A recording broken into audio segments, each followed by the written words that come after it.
Yo, what is going on, everyone? My name is Nick, or the Notorious Fantasy, and in today's video, we're going to be going over my early sleepers and value list for my 2022 fantasy football drafts, as well as for my best ball drafts. Inside of today's video, I'll be going in depth into 5 different players who I believe right now would either be considered sleepers, meaning they go a little bit later on in the draft, or considered values, and a value player is just someone who you believe is getting drafted a little too late compared to where they should be going. So a value player could actually go anywhere in the draft, whereas a sleeper typically goes later on in the draft. But before we could get on into things, I would like to ask that if you guys are new to the channel and you do end up enjoying today's video, that you please make sure to hit that subscribe button down below. And while you're down there, whether you are new to the channel or not, please make sure that you do leave a like on today's video. It would help us out a ton. And if you would like to follow me on Twitter, please do so at Notorious FNTSY. So without further ado, let's get into my early sleepers and values list. Now, this video is being recorded on May 11th.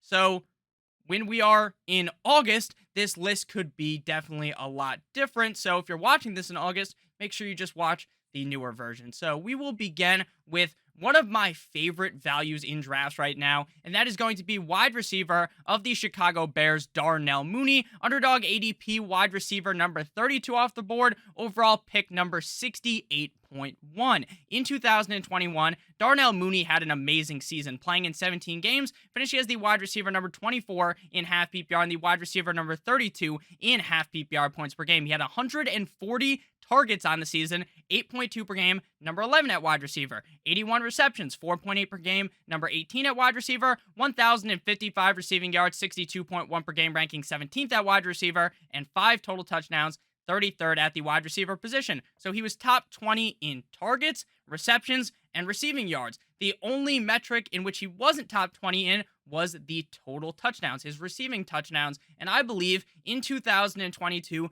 the Chicago Bears offense isn't going to necessarily ascend directly to the moon, right, and become one of the best offenses in all the National Football League. But I do believe that they are definitely going to be better than what they were last year with that dumbass Matt Nagy as their head coach.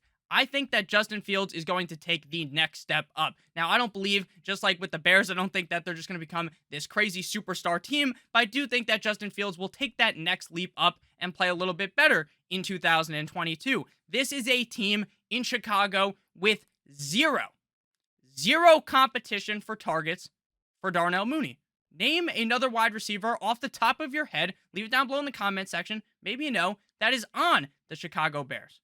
Try to name another one, and if you can name another one, name one that could potentially outshine Darnell Mooney, because Byron Pringle, Velus Jones Jr., Daz Newsome, Equanimous St. Brown, David Moore, Isaiah Coulter, these are the names of the other wide receivers on the team. None of those motherfuckers are going to out-target, are going to be able to outshine Darnell Mooney. Now, I think Cole Kmet could have an excellent season as well, but it's not like Cole Kmet having a pretty solid fantasy football season is going to derail Darnell Mooney. Darnell Mooney is the clear number 1 wide receiver in the Chicago Bears offense, and he is going as wide receiver number 32. The number 1 wide receiver on the Bears is going at pick number 68.1. Darnell Mooney is going to have similar targets to last season, similar receptions, potentially even more receptions because they're more accurate. And I think he's going to have more receiving yards as well, and hopefully he's able to get that touchdown number up. Now, I'm not someone who's going to sit here and try to completely forecast the touchdown number at the wide receiver position, because that is something that is very difficult to do. But at the end of the day, I think he takes a solid leap from what he did last season, and going at wide receiver number 32 is just batshit crazy for what we saw to Darnell Mooney last year. And with consistency at the coaching and consistency with the quarterback position, I really think Darnell Mooney can be a superstar in 2022. My next early sleeper or value player, this is more of a value again because we're not as late in the draft to really where you can consider them to be a sleeper. We got Drake London, wide receiver of the Atlanta Falcons. Underdog ADP wide receiver number 36 off the board, pick number 73.3. Drake London played 3 years at USC and had his true breakout season, in my opinion, in 2021. At 20 years old, he played in 8 games prior to his ankle injury. He had 88 receptions on 124 targets for 1,084 yards and 7 touchdowns with a 24.80% target share in the USC offense. Now, the first thing that most people are going to be thinking about when it comes to Drake London is the quarterback situation in Atlanta. Now, I understand that Matt Ryan didn't have the best year in 2021,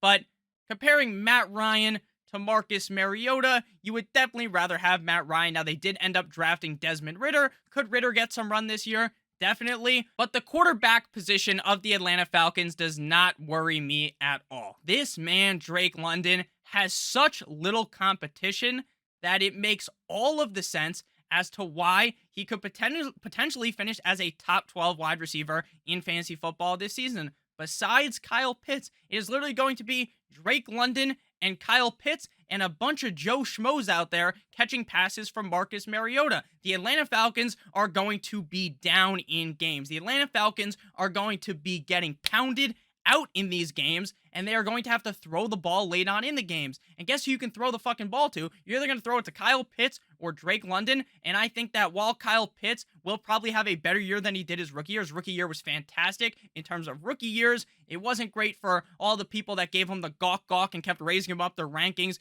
to put him at this crazy high standard, but when you actually look at it, Kyle Pitts had a great year. But Drake London in 2022 is the clear number 1 wide receiver. Calvin Ridley is suspended. He probably chose the correct winner at the Kentucky Derby, who was 80-1. So shout out to Calvin Ridley, but there's going to be no Calvin Ridley this year. It is legitimately just going to be Drake London and Kyle Pitts out there. They have Olamide Zacchaeus. They have Damiere Byrd, Kaderil Hodge, Auden Tate.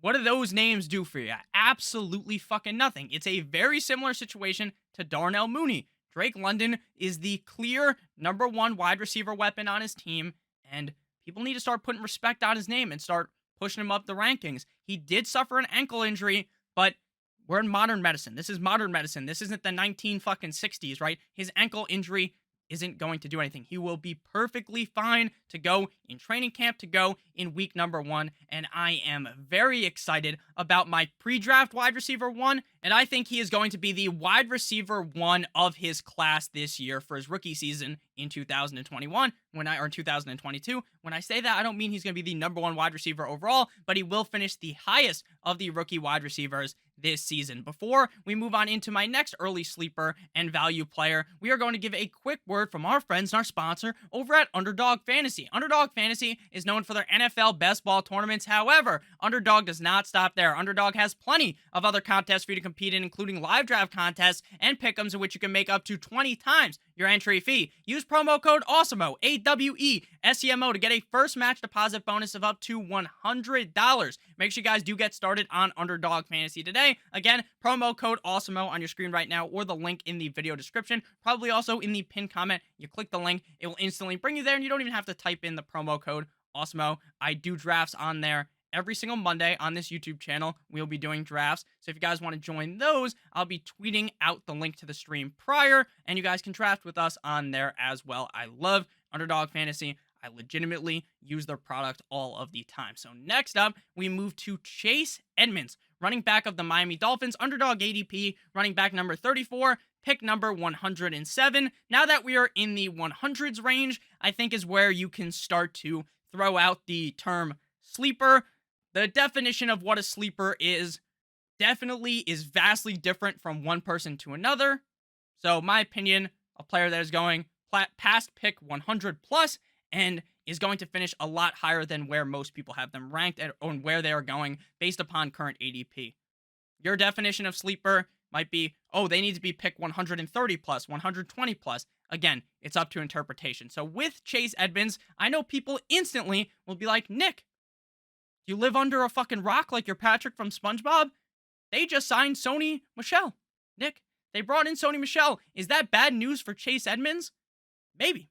Maybe it is. But Chase Edmonds, regardless of who they bring in there, will still be the number 1 receiving back on this team. He will be in there on third downs. I would almost bet my life on it. And I believe that Chase Edmonds is also going to be given the opportunity to go out wide and catch passes as a wide receiver. And I also believe the philosophy of head coach Mike McDaniel, new head coach for the Dolphins, is going to be to run the ball a lot more, run a lot of play actions to set my main man Tua up to hit the motherfuckers with the dagger over the top with Tyreek Hill and Jalen Waddle. So Chase Edmonds is going to be in a pretty solid situation to succeed. Now, when you're getting down to the range of running back 32 plus, running back 34 for Chase Edmonds, any running back definitely has a lot of risks, right? There's a chance that Raheem Mostert, who can barely ever play like half the season worth of games, that he just magically stays healthy, outplays Chase Edmonds, becomes the running back one. There's a chance that Sony Michel goes back to his Patriots days, vintage Sony Michel, and is running trains on defenses. That is entirely possible. I am not out ruling that. I'm not going to just say that's impossible.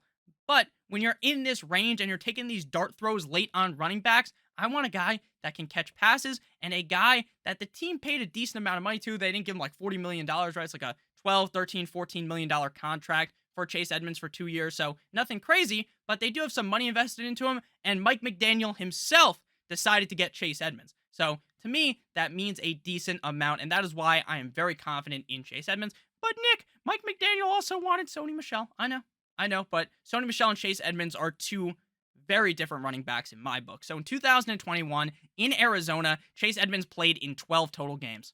He finished as the running back 35.5 PPR and the running back number 31.5 PPR points per game. He had 116 carries on the season, 9.7 per game, ranking 46th at running back, 592 rushing yards, 49.3 per game, 37th at running back, 53 targets, 4.4 per game, 17th, 43 receptions, 3.6 per game, 13th, 311 receiving yards, 25.9 per game, 21st, and 2 total touchdowns, 61st at running back. Chase Edmonds was a pretty hot name all of last offseason because is it going to be James Conner or is it going to be Chase Edmonds? And that was a debate that a lot of people had. My rationale to that situation was just take whoever goes later.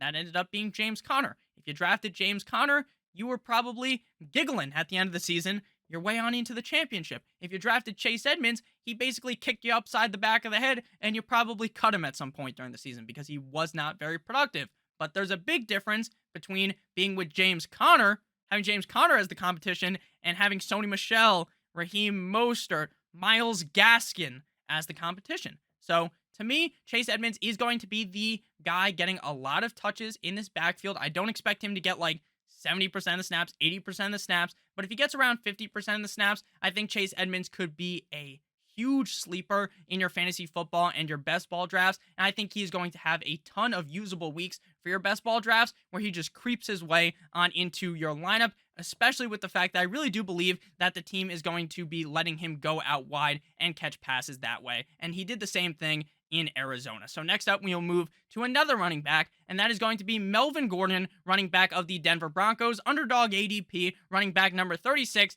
pick 114.4. Now, if we are talking about redraft fantasy football, your normal fantasy football league, I'm still going to be drafting Melvin Gordon, but it's more of in a situation where Melvin Gordon's kind of the handcuff for DeVante Williams. Because while I don't think that DeVante Williams is going to take and run with the job and get like 70% of the touches, 70% of the snaps, I do still think that Melvin Gordon will be a complete and utter fucking headache week in and week out. Just a complete headache. You're going to be pulling your fucking hair out. Your hair is going to turn gray, trying to figure out if you should start Melvin Gordon. Because there's going to be a bunch of weeks next year where he outscores DeVante Williams. There's going to be a bunch of weeks where DeVante Williams does all the dirty work. They got onto the 3-yard line. Russell Wilson hands the ball to Melvin Gordon. Melvin Gordon plows through the defensive line and scores a touchdown. That's going to happen a bunch next year. And in terms of redraft, it's going to be basically impossible for me to go ahead and tell you, oh, start Melvin Gordon. Because in reality, you want to be starting Javonte Williams every week. But in terms of best ball, you don't have to worry about picking which week Melvin Gordon's going to do good. The computer just puts him in for you if he does good. So you don't even have to think about it. You don't have to stress about it. But in redraft, I'm not as high on Melvin Gordon as I am for best ball. I love Melvin Gordon in best ball. And I will also say this. Now, I'm not rooting for injuries or something. I never do that. But if Javonte Williams was to get hurt, Melvin Gordon could legitimately be a top 5 running back in fantasy football. I genuinely believe that. So last year in Denver, 16 games played, running back number 18 at the end of the season in half PPR, running back number 25 in half PPR points per game, tied with Chris Carson and James Robinson. He had 203 carries, 12.7 per game, ranking 15th at running back, 919 rushing yards, 57.4 per game, 11th. He had 39 targets, 37th at running back, 28 receptions, 40th, 213 receiving yards, 39th, and 10 total touchdowns, 8th. So Melvin Gordon isn't Christian McCaffrey. He is not Austin Eckler, Alvin Kamara. He's not one of these Najee Harris, one of these pass-catching running backs, not even like Chase Edmonds. But what he is a big motherfucker who is going to be getting touches on the goal line and probably seeing 45 to 40% of snaps on the team. And then if Javonte Williams goes down, Melvin Gordon is catapulted into the starting role in what could be one of the best offenses in the NFL. Russell Wilson, KJ Hamler, Cortland Sutton, Jerry Jeudy, Albert Okunbu, I don't know how the fuck you say his last name, Alberto. It's great. It's great. So this is a great setup for Melvin Gordon. In redraft, not as hot on him. Still going to end up drafting him, but I'm not as excited. But whereas in best ball, I am pumped to get a very high ownership of Melvin Gordon. My final early sleeper and value pick of today's video is going to be DeVante Parker, wide receiver of the New England Deflatriots. The Patriots, underdog ADP wide receiver number 59, pick 133.5 off of the board. Last year in Miami in 2021, Parker did deal with injuries, playing in just 10 games on the season, finishing as wide receiver number 69 in half PPR. Fair enough, I like. Wide receiver number 46 in half PPR points per game, tied with Van Jefferson and Brandon Ayuk and Quintez Cephas. So when you're in the same lump of players as Quintez Cephas, you probably didn't have a great year as a whole, but he was all right. He was all right. I'm not going to heavily judge DeVante Parker because it's not like Tua was the guy the whole time. He had to deal with fucking Jacoby Brissett and with all that Will Fuller stuff. So wasn't a year where I really expected DeVante Parker to shine. 73 targets, 7.3 per game, 51st, 40 receptions, 65 at wide receiver, 4.0 per game, 515 receiving yards, 51.5 per game, 65th, and 2 total touchdowns, 79th at wide receiver. Now, in my opinion, if DeVante Parker was in Miami still, with Jalen Waddle, with Tyreek Hill, I would not want anything to do with DeVante Parker. I wouldn't even think about drafting him in a redraft league. But now he's in New England. They have Jacoby Myers. They have Kendrick Bourne. But when you look at it, which guy pops in your mind? Which guy pops as the guy who could be the number one receiver on the team? To me, I think that might be DeVante Parker. I think DeVante Parker could be the number one wideout on the New England Patriots. Now, the Patriots aren't the most pass-heavy team in the NFL. They're not going to be like the fucking Buccaneers. But Mac Jones throws it enough to where if Parker becomes the number one guy on the team, then man, oh man, did you find this gem at wide receiver 59. Pick 133.5. So thank you guys all so much for watching today's video. If you did end up enjoying, please make sure that you do hit that like button as well as that subscribe button down below. And make sure that you guys do check out our sponsor, Underdog Fantasy. Again, promo code Awesemo. AWESEMO, or click the link in the video description and you can get a first match deposit bonus of up to $100. I love you guys all so much. Let me know down below your favorite early sleepers and values right now. This is a video that I will probably do multiple times in the offseason as we get closer to August. So let me know down below in the comment section what you guys thought about today's video. I do love you guys all so much. I do hope you have a great rest of your guys' day. And as always, good boy.